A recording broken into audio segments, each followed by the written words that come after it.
Fantastic Four First Steps takes place in the 1960s, where Marvel's first family is already well known. They must lead on to adopt a new member of the family and take on the threat of Galactus, heralded by the Silver Surfer.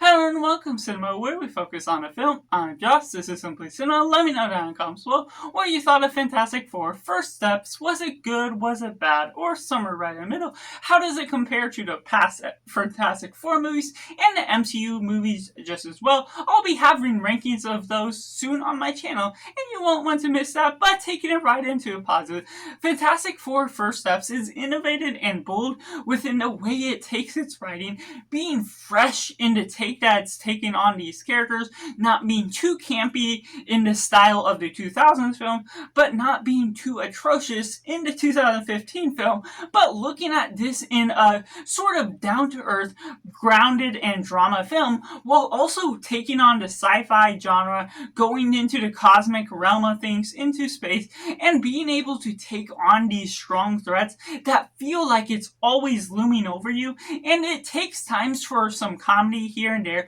but not distracted by what it's trying to do, trying to top its jokes that ultimately doesn't feel natural. The way you're integrating all these themes of family, of love, protecting a child, does so much to the story as a whole that feels trick in its way of going about its story. And Michael Giacchino creates this soundtrack to this film that is one of his most immersive, that leads you on into the sci-fi genre type of feel that ultimately creates some wondrous, a sense of awe to the whole picture, looking at this fantastic family, leading them into some great ideas and writing that gives time to spend with all these characters, create a dissection of their motivations, their decisions. The casting isn't necessarily something I went into this film thinking it was the ideal cast, but ultimately once it blends itself within the story, you're really dismissing what is ultimately going on out of this casting. It's still great what we get out of Vanessa Kirby, Pedro Pascal, the others, even the supporting cast does a wonderful job. We're introducing us and brushing over some of the origin story, which still shows and presents some of those scenes, some villains they fought, because this isn't the first year they became the Fantastic Four. We're already familiar with that, and the way they skip over that in some sort of sense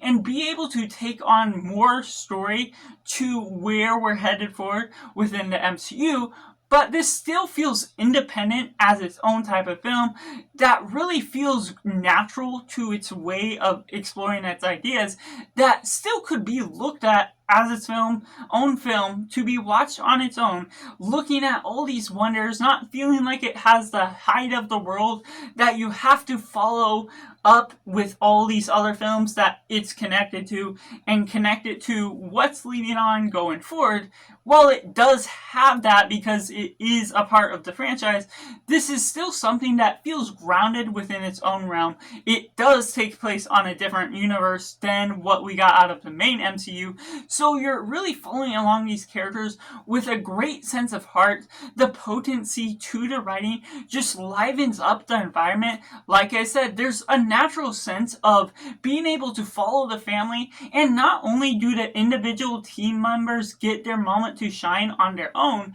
they get also these duos, and also the team as a whole has a spotlight that really highlights different connections to the team, the relationship between Pedro and Vanessa and the characters they play. The Richard Reed character feels smart and actually goes about some smart comments throughout the writing he does as a scientist, and there's other things with the innovative idea that you see how the chemistry works together as their collective unit. They've known each other both as family members, as friends, as boyfriend, girlfriend. The way you get to see scenes between all of them, not feeling like a moment is really wasted throughout the whole runtime, just delivers on the front front that it's confronting personal relationships, the culture of humanity, and also connecting themselves to the outside world, to the cities that are knowing them as a whole. There's different diversifications to where we're leading. There's some conflict that goes on once Galactus comes into the picture, but that all explores something in a nice, manageable way that really handles itself well. And once we're getting into Galactus,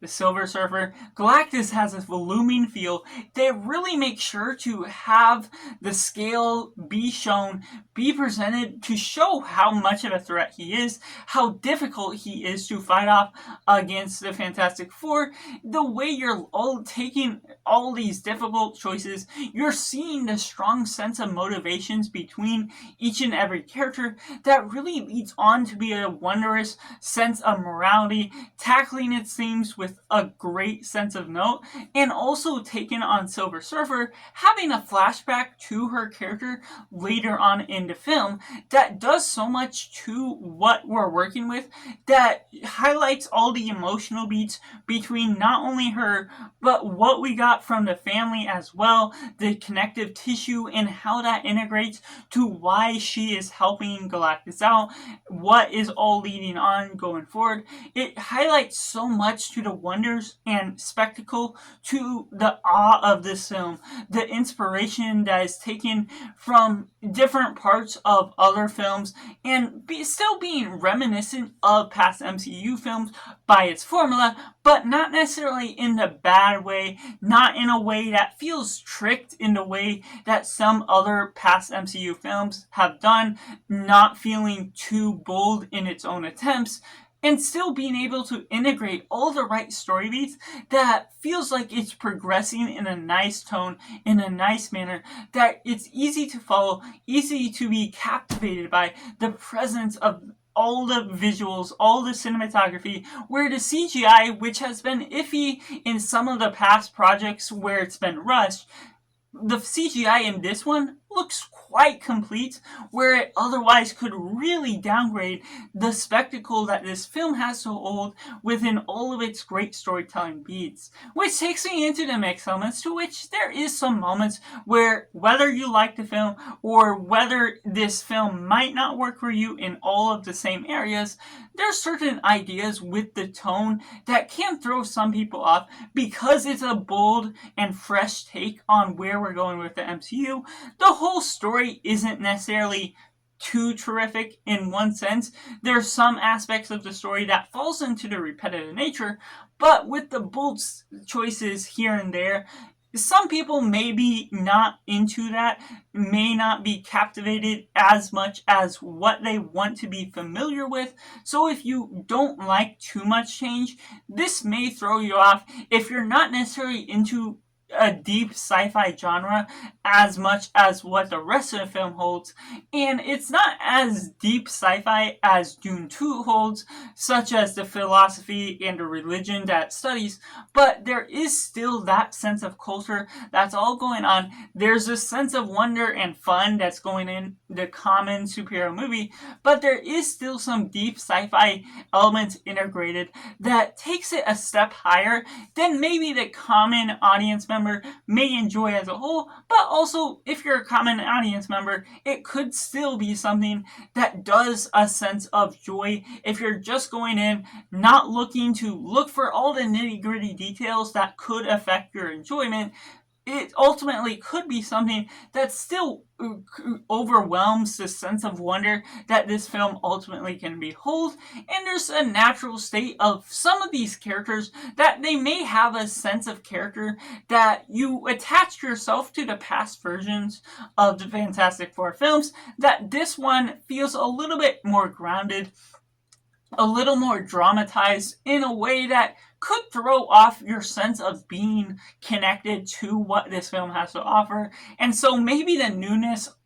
of this film may not be of the same sense to you as it is for me, and some others that are just generally connected to it. And there's some sense of this story that might not be entirely unpredictable by the realm of where it's leading on, which falls into some of the familiar Marvel formula. It didn't bother me so much, but it could be something that does create the ticking bomb that leads you into a place where you weren't necessarily a big fan of where it starts to where it ends up. That could be a difference between you liking it and not liking it. And taking it into the negatives, there's so small nitty-gritty details here and there that still affected me. Just being able to see the realism, some rules that are set up in the past, in the general, even though it's a fictional world. Yes, I'm dissecting it still as that. There's an aspect of someone giving birth and a baby that's taking place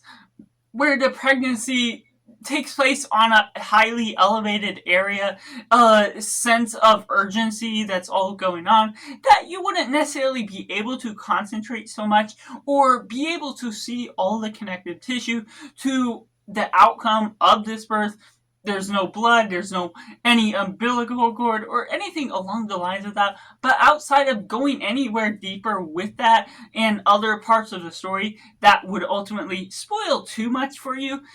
there is just those small little details that can be something that takes away the reality, that they could have kept the sense of realism to the situation. So that concludes my review for Fantastic Four First Steps, which I have to rate a simply 9 out of 10. Let me know down in the comments below what you thought of Fantastic Four First Steps. Was it good? Was it bad? Or somewhere right in the middle? How does it compare to Fantastic Four movies of the past and the MCU, which I'll have rankings for both of those here on my channel in the coming week. So make sure to like this video if you enjoy and subscribe so you don't miss out on any of those upcoming videos, and make sure to do yourself a favor and go watch a movie.